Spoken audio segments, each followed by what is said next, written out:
प्यारे स्टूडेंट, स्वागत है आप सभी का अपना चैनल न्यू क्लासेस में। आज का वीडियो क्लास 11 आर्ट्स के स्टूडेंट के लिए काफ़ी इंपॉर्टेंट होने वाला है, क्योंकि आज मैं आप लोगों को ज्योग्राफी सब्जेक्ट का जो 4 चैप्टर दिया हुआ है, महासागरों और महाद्वीपों का वितरण, इसके जितने सारे एमसीक्यू प्रश्न हैं, जितने सारे स्मरणीय प्रश्न हैं, सारे प्रश्नों को मैं लेकर के आया हूँ। और इस चैप्टर से कितने सारे प्रश्न बन सकते हैं, ये भी अभी मैं आप लोगों को बताने वाला हूँ। और काफ़ी सारे स्टूडेंट का कमेंट था कि सर आप चैप्टर वाइज क्वेश्चन हम लोगों को बता दीजिए। और इनसे पहले मैंने काफ़ी सारा वीडियो अपलोड कर दिया है, काफ़ी सारे चैप्टर का वीडियो अपलोड किया है, काफ़ी सारे सब्जेक्ट का वीडियो अपलोड किया है। अगर आप लोग नहीं देखे हैं तो मेरे चैनल के प्लेलिस्ट में आप लोगों को जा करके देखना पड़ेगा, क्योंकि सारा वीडियो वहीं पर आप लोगों को मिलेगा।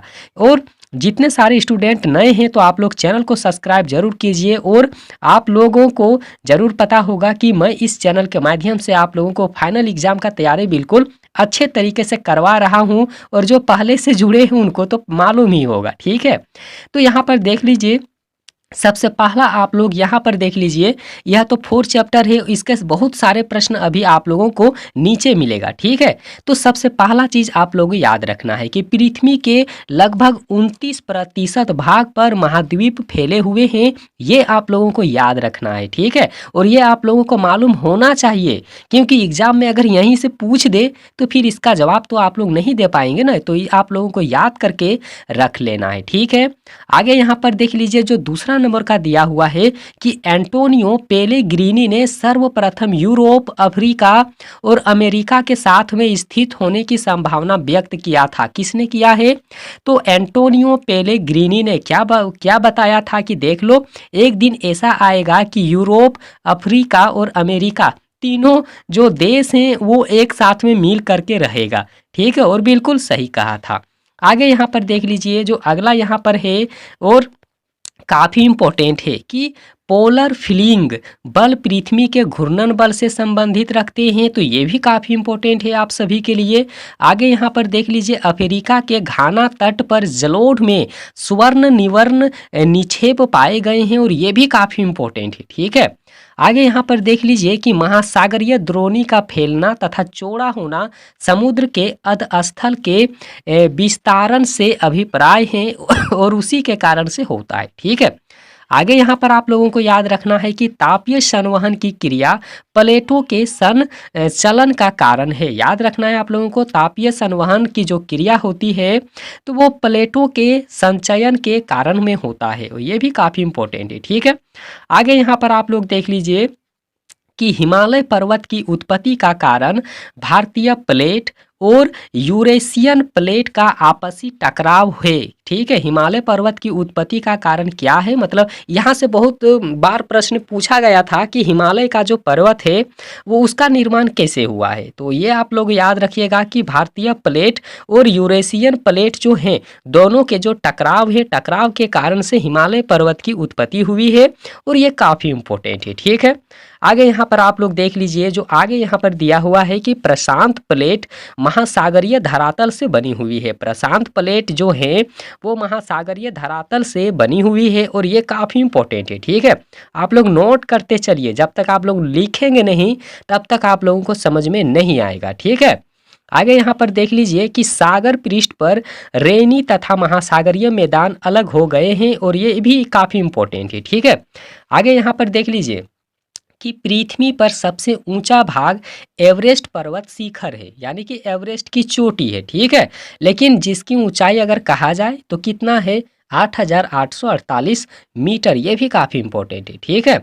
यहाँ पर आगे यहाँ पर देख लीजिए कि प्रशांत महासागर के मेरियाना गर्त सबसे गहरा स्थान है, और ये काफ़ी इंपॉर्टेंट है, अगला बार एग्जाम में पूछा गया था, ठीक है। आगे यहाँ पर देख लीजिए जो 11,022 मीटर गहरा है। कितना है? तो 11,022 मीटर गहरा है, ठीक है। आगे यहाँ पर देख लीजिए कि पेजिया एक महाद्वीपीय है। पेजिया क्या है? तो एक महाद्वीपीय है, जो 28 वर्ष पहले कार्बनी कल्प के अंत में अस्तित्व में आया था, और ये काफ़ी इंपॉर्टेंट है। आप लोग लिखते चलिए। आगे देख लीजिए, सर्वाधिक नवीन प्लेट प्रशांत प्लेट है, ठीक है। पेजिया के मध्य तैथित सागर का विस्तार हुआ था, ये भी काफ़ी इंपॉर्टेंट है। अब यहाँ पर देख लीजिए, अब शुरू होता है जो एमसीक्यू प्रश्न है, ठीक है, ये भी काफ़ी इंपॉर्टेंट है, आप लोग देख लीजिए, काफ़ी सारे प्रश्न इसमें हैं, नीचे आप लोगों को मिलेगा। तो यहाँ पर सबसे पहला चीज़ आप लोग देख लीजिए कि निम्न में से किसने सर्वप्रथम यूरोप, अफ्रीका और अमेरिका के साथ में स्थित होने की संभावना व्यक्त किया था?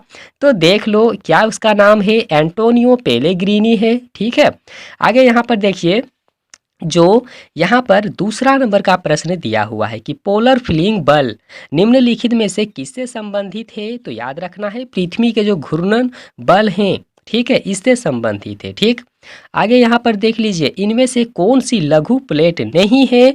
तो अंटार्कटिक है, वो लघु प्लेट बिल्कुल भी नहीं है। ठीक है, आगे यहाँ पर देख लीजिए, जो 4 नंबर का प्रश्न दिया हुआ है कि सागरीय अधस्थल विस्तार सिद्धांत की व्याख्या करते हुए हेस ने निम्न में से किस अवधारणा पर विचार नहीं किया है? तो ये होगा आंसर आप लोगों को तीसरा ऑप्शन, यानी कि विभिन्न महाद्वीपों में जीवाश्मों का वितरण होता है, तो ये बिल्कुल भी नहीं होता है। ठीक है, तो तीसरा ऑप्शन करेक्ट होगा। अब देख लीजिए 5 नंबर का जो यहाँ पर प्रश्न है, ये भी काफ़ी इंपॉर्टेंट है। ठीक है, कि हिमालय पर्वतों के साथ में भारतीय प्लेट की सीमा किस तरह की प्लेट की सीमा है? तो ये आप लोगों को याद रखना है, वे हैं कि महाद्वीपीय महाद्वीपीय अभिसरण। ठीक है, महाद्वीपीय महाद्वीपीय अभिसरण। तो आगे यहाँ पर आप लोग देख लीजिए, जो 6 नंबर का दिया हुआ है कि महाद्वीपीय विस्थापन के सिद्धांत का प्रतिपादन किसने किया है? तो टेलर इसका राइट आंसर होगा। ठीक है, आप लोग याद रखिएगा। और आगे यहाँ पर देखिए, जो 7 नंबर का प्रश्न दिया हुआ है, और ये भी काफ़ी इम्पोर्टेंट है आप लोगों के लिए और एग्जाम के लिए भी। ठीक है, निम्नलिखित में से कौन सा सबसे छोटा महासागर है? तो अंटार्कटिक महासागर जो है, यानी कि बी ऑप्शन बिल्कुल राइट आंसर होगा। ठीक है, आगे यहाँ पर आप लोग देखिए, जो 8 नंबर का प्रश्न है कि निम्नलिखित में कौन सा पटल विरूपण से संबंधित नहीं है? मतलब पटल जो है, यहाँ पर देख लीजिए, वो खाने वाला पटल आप लोग नहीं सोचिए। ठीक है, निम्नलिखित में से कौन सा पटल विरूपण से संबंधित नहीं है? तो इसका राइट आंसर होगा संतुलन। क्या होगा? संतुलन होगा। ठीक है, आगे यहाँ पर देखिए, समुद्र तल पर सामान्य वायुमंडलीय दाब कितना होता है?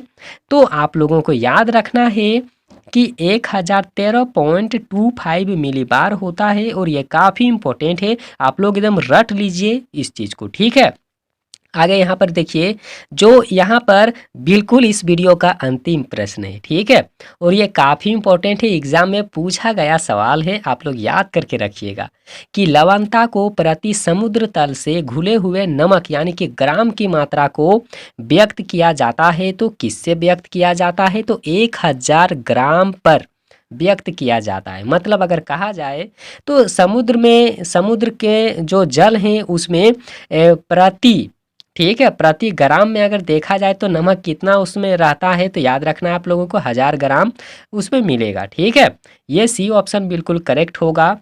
और इसी तरह का वीडियो हम काफ़ी आप लोगों के लिए अपलोड किए हैं, आप लोग जा करके देखिए, और बहुत सारा वीडियो मैं आप लोगों के लिए लाने वाला हूं, तो आप लोग चैनल को सब्सक्राइब जरूर करके रखिए। और वीडियो कैसा लगा आप लोगों को? वीडियो को लाइक करिए, अपने दोस्तों के पास में ज़रूर से ज़रूर शेयर करें, क्योंकि उन्हें भी एग्ज़ाम देना है। और वीडियो देखने के लिए बहुत बहुत धन्यवाद।